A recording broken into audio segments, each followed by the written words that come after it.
responsibility to tell the story truthfully and authentically, and I'm going to try my best to do so with you all today. Martin Luther King Jr.'s first public speech was delivered at the First African Baptist Church of Dublin, Georgia. And it was part of a youth oratorical contest hosted by the Colored Elks Lodge. It was one of many Black civic organizations in the South. And his speech was titled The Negro and the Constitution. He was still a kid. The year was 1944. He just turned 15.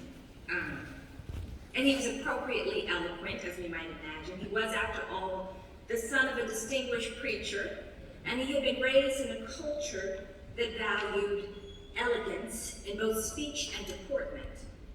A culture that defied the insults of Jim Crow daily with grace and dignity.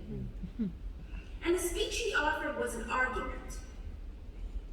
Like many of his brothers and sisters, he understood that World War II, a fight against fascism abroad, while Black people lived under the evil of Jim Crow at home, drew even greater urgency to the fight for freedom. And he said in the speech, today 13 million Black sons and daughters of our forefathers continue the fight for the translation of the 13th, 14th, and 15th Amendments from writing on the printed page to an actuality.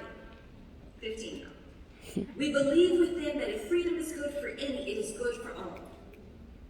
That we may conquer Southern armies by the sword, but it is another thing to conquer Southern hate. That if the franchise is given to Negroes, they will be vigilant and defend, even with their arms, the ark of federal liberty from treason and destruction by her enemies. 15. Now the young king used his preternatural gifts and grace to masterful effect and won the competition. 22 years later, King was still young, but a veteran by then in a hard-fought war for the soul of the nation that we refer to as the Civil Rights Movement or as the Freedom Movement. 22 years later, his tone was different.